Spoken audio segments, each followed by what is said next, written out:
this truly feels like the Indian Premier League because the Indians are the ones who are benefiting the most from this league. So that is always great, and yeah, Except fully.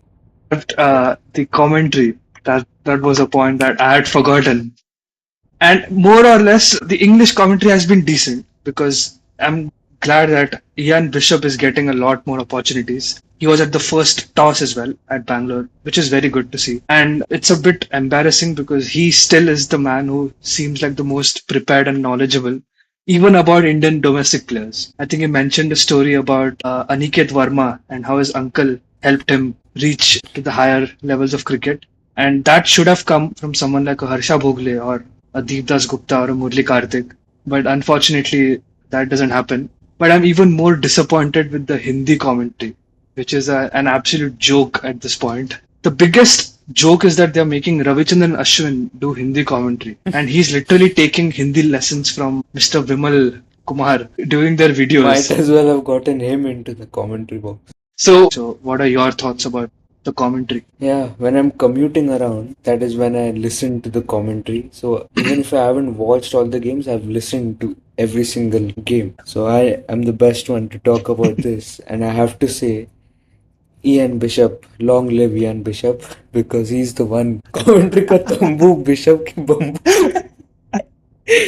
And that is very true because nobody else seems to have any idea of what is going on. And this might sound like I'm exaggerating, but it is the truth. Today itself, I heard Deepdas Gupta. He was talking to Sairaj Bhautule, and what was once just a chat between the coach and the commentators is now labeled as C8 strategic chat, which is quite funny. And the first question he asked was, this being your second year with the Punjab Kings, how is it going? And Bahutule answered, no, it is my first season with Punjab Kings. So that is the kind of effort taken by some of the commentators out there. And it's horrible because what does it take? You're getting paid to do this job, and all you need to do is you don't need to research about every single staff out there, but you're interviewing someone, so at least that much information you should have. I can understand if it happens once or twice, maybe a brain fade, because it is hard to talk in real time Look at as we us. have learned. Yeah. Yeah, so I would like to say this. Harsha Bhogle G and Ravi Shastri, both of them have dropped off in quality massively. And let me say this at the very start, I'm not taking a jab at them. They're very good. I'm nobody to comment on commentary. I'm probably one of the worst commentators, let me put that away. But Harsha Bhogle and Ravi Shastri, at one stage I used to be excited for their commentary gigs, and they used to genuinely feel good and they used to add some value to the broadcast. But nowadays, Ravi Shastri, even I would say couple of seasons back, he had already started showing signs. But Harsha Bhogle, this season has disappointed me a lot. And I remember he just doesn't add value anymore. That's what I feel. He just calls the action with little excitement, and then half the time it feels like he's acting as a filler out there. I remember he kept emphasizing Shivam Dubey to take strike, and he kept saying that is why he's in the side, that is why he's in the side, at least 4 to 5 times. And I think you have kind of already said your point. You don't have to keep repeating it. It is a sign that you have nothing else to say. And he mistook the names quite often. He called Shashank Singh as Prashant Veer in the field, which is something I don't associate with Harsha Bhogle. Murli Karthik is the one for that. But all in all, I feel Harsha Bhogle needs to stick to storytelling, and calling action isn't his cup of tea anymore. I feel very sad to say this, but after listening to him today, I'm convinced that this might be the end of the road. I know, of course, he's not that old and there's no age to retire in commentary, but if he's self aware, I think the call should be made now. Yeah, that's what I'm also starting to see. He makes it look like it's something huge, but when you actually focus on what he's saying, there's not a lot of new things that he's adding because that's what a commentator is supposed to do. We can obviously see what's happening. So if you're just telling us what's happening, there's no use, but you need to bring in some more context, some more information that the viewers might not be aware of. And that's where I think Harsha Bhogle and Ravi Shastri kind of lack. They make the scene look very grand, and the way they speak is really good, but the actual substance is missing. But I think Harsha Bhogle, Ravi Shastri, and to an extent even Sunil Gavaskar, they have earned this respect in the commentary industry or profession because they've done this for so many years and they've been the voices of Indian cricket.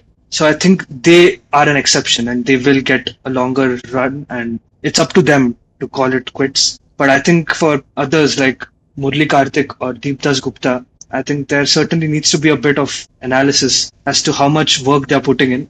Because honestly, Murli Karthik has often been quite error prone, and a lot of that comes down to just the spontaneity of commentary. Because when he is in a show like, let's say, Cricket Buzz Live, he often makes really good points, and it shows that he has a good understanding for the game. And a lot of experts over there also value his opinions. So I just think that when it's happening live in front of him, he kind of runs out of things to say, and that's when he makes mistakes. So he should also probably try and question if this is the right thing to do.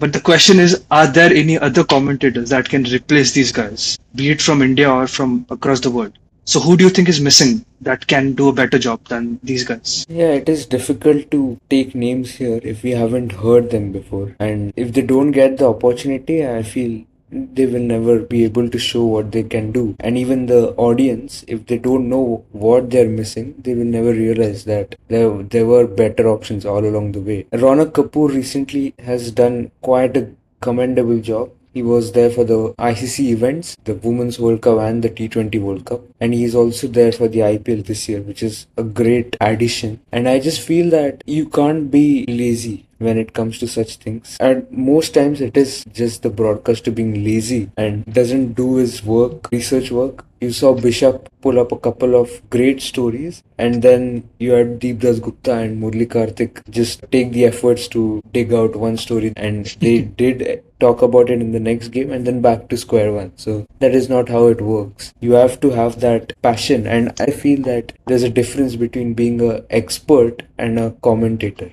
and that is what people fail to understand. You can be really good at understanding the game and giving your opinions, but you might not be good at calling the action. And sometimes you're good at just calling the action, even though you might not have such deep knowledge of the game. Because while you're commentating, you don't need to have deep knowledge of the way cricket is played. You just need to know the basics, you need to know what is going on and be able to explain it to people. And that is the difference which I think many people don't understand, because had they understood, you would have seen more people better at speaking and communicating rather than people who were good at playing cricket. And I remember Harsha Bhogle himself saying that if you are a great player, you get 2 years in the commentary box. If you are a great captain, maybe 4 years. And after that, it is your presentation skills that take you forward. Stadium में शोर है, energy on the floor है. This is the unfiltered feed. The unfiltered feed.